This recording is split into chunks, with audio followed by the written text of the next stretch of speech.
لو حاسس انك دايما بتتعب نفسيا بعد ما بتتعامل مع شخص معين، بتحس بذنب غير مبرر، بتبرر سلوكيات مؤذية تجاهك، لو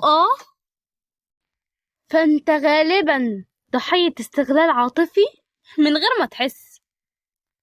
في سكن هنكشف لك النهاردة 10 إشارات صامتة جسمك وعقلك بيبينها لك عشان يحذرك، وكلها مبنية على دراسات علم النفس.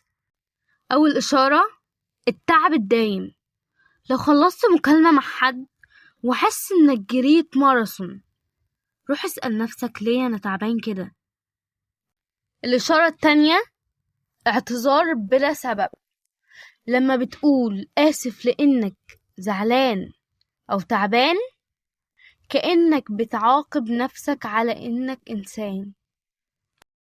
الإشارة التالتة: شكك في حدسك.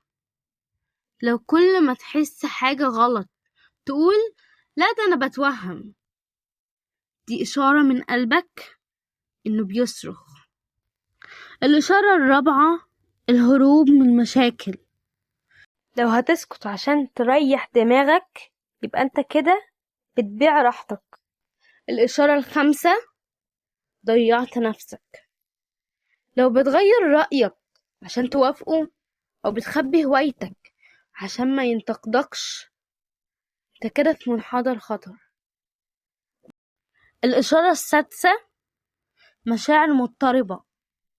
تحبه وتخاف منه، دي علامة إن العلاقة دي عاملة زي الشاي بالملح. الإشارة السابعة: دفاع عن المؤذي.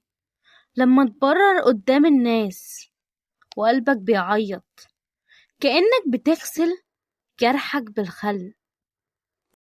الإشارة الثامنة: الشرح الزيادة. لو بتقول أنا مش قصدي 20 مرة، أعرف إنك قدام محترف تلاعب. الإشارة التاسعة: العزلة. لو بتفصل عن أهلك وصحابك عشان ما يفهموش غلط، دي أول درجة في السجن. الإشارة العاشرة: وجع جسدي، صداع، أرق، وجع معدة. دي كلها رسالة من جسمك بيقولك كفاية استنزاف.